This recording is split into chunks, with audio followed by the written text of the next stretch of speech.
এবং এইবারই এনসিপি পার্লামেন্টে জাতীয় সরকার গঠন করবে।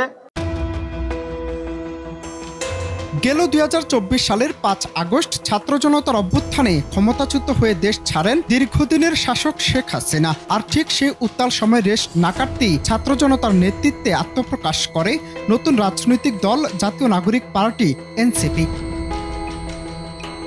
আজ রোববার দল হিসেবে নির্বাচন কমিশনে নিবন্ধনের আবেদন জমা দিয়ে এনসিপি নেতারা জানিয়ে দিলেন, আসন্ন নির্বাচনে তারাই হবেন প্রধান প্রতিদ্বন্দ্বী এবং ৩০০ আসনে জয় পেয়ে সরকার গঠন করবে জাতীয় নাগরিক পার্টি। এ সময় সাংবাদিকদের মুখোমুখি হয়ে এনসিপির মুখ্য সমন্বয়ক নাসিরউদ্দিন পাটোয়ারি জানান, সংস্কার কমিশন ৪০০ আসনের যে প্রস্তাব দিয়েছে তার মধ্যে ৩০০ আসনই পাবে এনসিপি।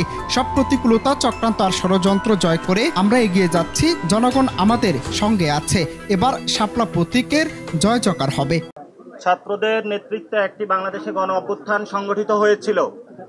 আমাদের সামনে একটি চ্যালেঞ্জ দেওয়া হয়েছিল ব্যালট রেগুলেশনের।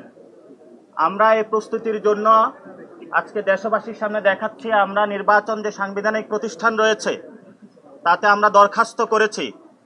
পার্লামেন্ট এখন খালি রয়েছে।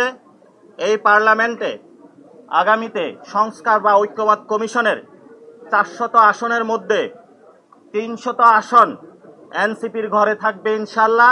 এবং এইবারই এনসিপি পার্লামেন্টে জাতীয় সরকার গঠন করবে, যার মধ্য দিয়ে গণ অভ্যুত্থানের সংস্কার, গণপরিষদের যেসব কার্যাবলী রয়েছে সে সকল কার্যাবলী জনগণের ম্যান্ডেট নিয়ে ব্যালট রেগুলেশনের মাধ্যমে ইনশাল্লাহ বাংলাদেশে সম্পন্ন করবে।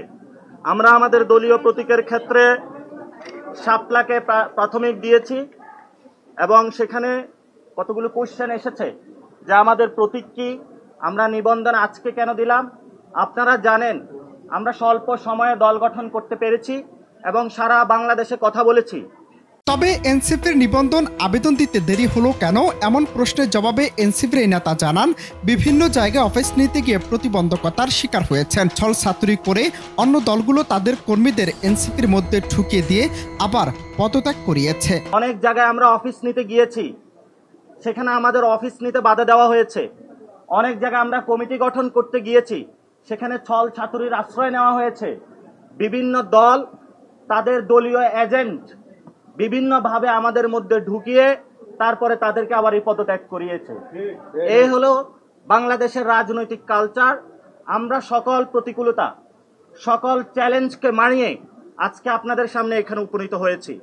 বাংলাদেশে যেভাবে ৫ তারিখে গণ অভ্যুত্থানে বাংলাদেশের মানুষের জয় হয়েছিল, আগামীর পার্লামেন্ট ভোট ব্যাংকে এনসিপির শাপলা প্রতীকে পুরো বাংলাদেশের মানুষ জয় জয়কার করে দিবে। এনসিপির নেতৃত্বে নতুন সরকার গঠন হবে। নির্বাচন কমিশনে নতুন রাজনৈতিক দল হিসেবে নিবন্ধনের শেষ দিন ছিল আজ রোববার।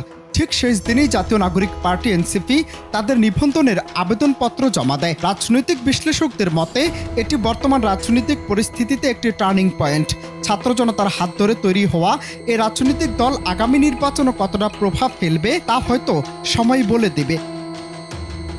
অনন্ত হাসান মাসুদ, বাংলা টিভি, ঢাকা।